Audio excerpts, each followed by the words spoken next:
Olá, pessoal. Estamos mais uma vez, né, aqui falando da história da matemática e aí, em especial, né, falando da matemática da Grécia Antiga. Na última, nós tínhamos falado da matemática nas escolas jônicas, e agora a gente vai falar um pouco da matemática na escola pitagórica, né? Ah, a escola filosófica, né, situada na Crotona, né, é, na Magna da Grécia. O território pertence atualmente à Itália, né? Essa parte aqui da Itália entre os séculos 6 até o século 4 antes de Cristo, também conhecido por escola itálica, né? Quem foram algumas características importantes, né? Quais foram as principais características importantes dessa escola pitagórica? Era uma espécie de seita, né? Vamos colocar assim, né? É tanto que alguns historiadores contestam até mesmo a própria existência de Pitágoras, né? A participação das mulheres era permitida, né? A manifestação ao mesmo tempo em tendências místico, religioso e científico-racional. Tinha procedimentos de conduta bem próximos da peculiaridade maçônica, né? Os membros eram proibidos de divulgar suas descobertas. Todas as descobertas normalmente eram atribuídas ao fundador da escola, que no caso era Pitágoras. Era considerado números como os princípios de todas as coisas. A matemática era dividida em quatro ramos: a aritmética, a música, a geometria e a astronomia, né? É, a, o pentagrama era uma forma de estrela, foi utilizado como senha para identificação entre os pitagóricos, né? Quais são os principais representantes da escola pitagórica, né? Pitágoras, né? É, provavelmente nasceu em Sarmos, próximo a Mileto. Provavelmente viajou para o Egito e a Babilônia, onde teve contato com conhecimento matemático local. Ao retornar para a Grécia, estabeleceu-se em Crotona, na Magna da Grécia, né? Onde é a atual Itália, onde ele fundou essa escola. É, Filelau, né, de Crotona também, escreveu um tempo após a morte de Pitágoras, suporta a morte de Pitágoras e a existência de Pitágoras, um livro sobre a doutrina pitagórica, né, um dos poucas fontes sobre a escola. O que a doutrina e as descobertas era reservado apenas aos membros, né? Outro também que a gente fala que é Aquitas de Tarento, né, discípulo de Filolau, fez relevante descoberta na geometria e na mecânica. Os objetos de estudos pitagóricos. Quais foram os principais objetos de estudo da escola pitagórica? A classificação dos ângulos, né? A concepção da geometria do espaço, a distinção entre os números pares e ímpares, né? Poliedros regulares, né? Conversos, números irracionais, números perfeitos, as somas divisores, exceto o próprio número, era equivalente ao número, proporção aritmética, cálculo de área e números figurados, né? Aqui tem um exemplo, né, a relação do cateto com a hipotenusa do triângulo retângulo, que era um conhecimento dos povos mais antigos, que provavelmente, com enfoque na aritmética, foi chamado de teorema de Pitágoras, né? Que tem a demonstração desses teoremas, a sequência também dos números triangulares, pentagonais, né? Quadricular, que originou o teorema de Pitágoras. A tríplice pitagórica, né? A demonstração do teorema ficar em contato com os elementos de Euclides, né? Que faz uso do resultado que não era conhecido na escola pitagórica. Talvez o foco pitagórico não tinha sido o teorema geométrico, mas era sobre os triângulos e retângulos, né? Mas assim, o estudo da tripla pitagórica, né? Dois números seguidos de um terceiro, cujo quadrado, né, dos dois primeiros, né, igual aqui 3, 4 e 5, né, é, era uma das triplas pitagóricas. Três números consecutivos, né, e os dois primeiros ao quadrado era igual ao último número, né, ao quadrado, como esses aqui, 3, 4 e 5. Provavelmente Pitágoras obtinha tríplices desse tipo, observando a diferença entre os números quadrados sucessivos, né?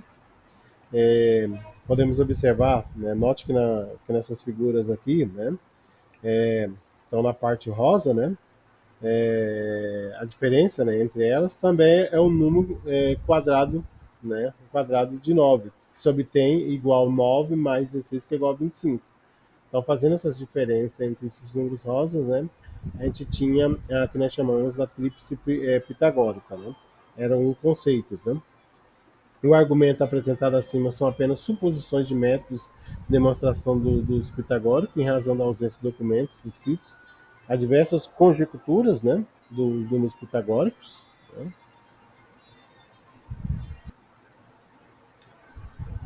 Então, outra escola que a gente podemos destacar também, além da escola pitagórica, é a escola eleática, né? A escola foi situada na Eleia, né? Também na Magna da Grécia, no território que pertence atualmente à Itália, né? Entre o século 6 a também o século 4, né? E acredito que o único conhecimento válido que era fornecido pela razão, né? Os principais representantes dessa escola foi Xenofanes, né, de Calon, né, também Milosdons, né, de Sarmos, né, Pemides de Eleia e Zenão de Eleias, né. Esse último iniciou o paradoxo relevante da matemática, o paradoxo Zenão. Argumento utilizado para provar a inconsistência de conceitos, né, de multiplicidades de divisores e movimentos, né. Aquiles e a tartaruga, né? Isso aqui é uma demonstração que tem que Aquiles e a tartaruga deve ser um percurso de um ponto A até um ponto B.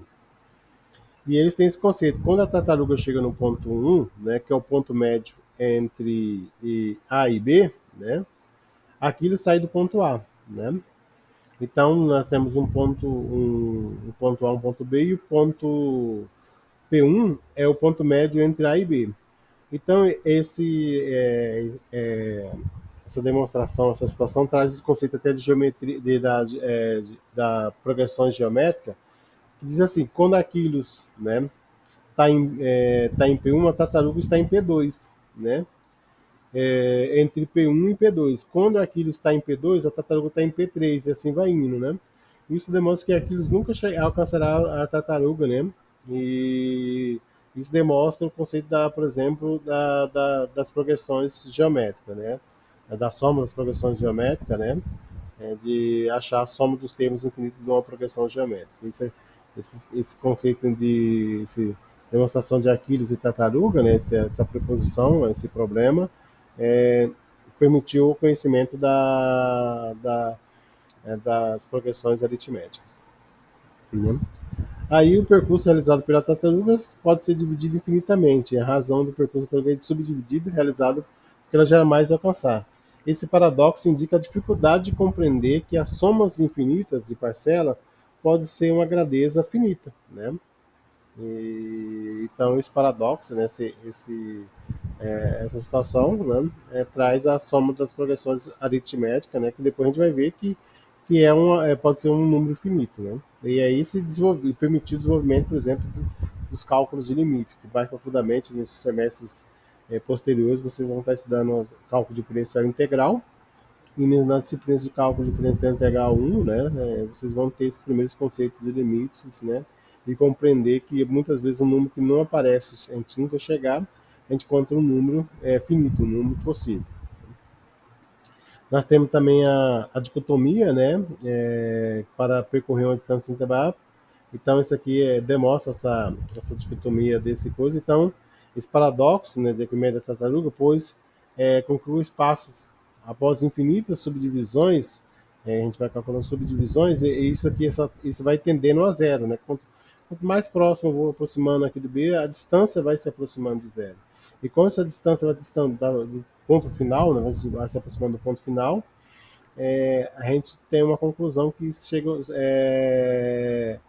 vai para próximo de um determinado número, que é o primeiro desenvolvimento é, do estudo, né, do cálculo diferencial integral, né? Também esse mesmo conceito aqui, né, da flecha, né, supõe que um tempo é composto por pares indivisíveis chamadas instante de forma de espaço é composto, né?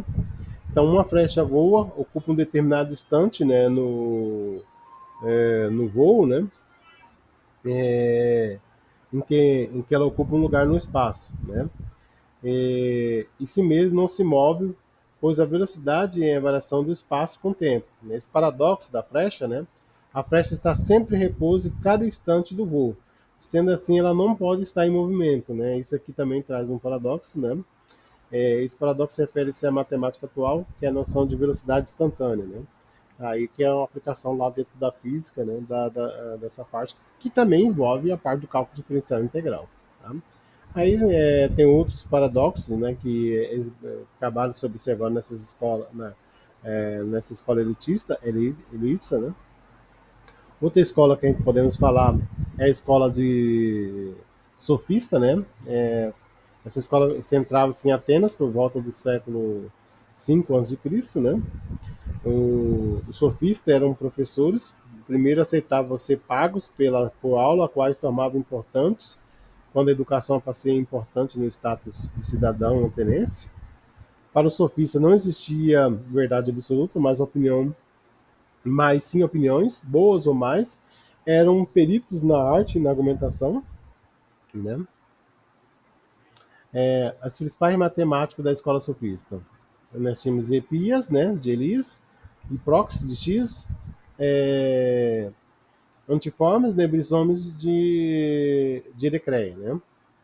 Os objetos de estudo da escola sofista. A trisseção de um ângulo, né? Então eles falavam sobre a trisseção de um ângulo, a duplicação dos cubos, é, quadraturas dos círculos e o processo de exaustão, né?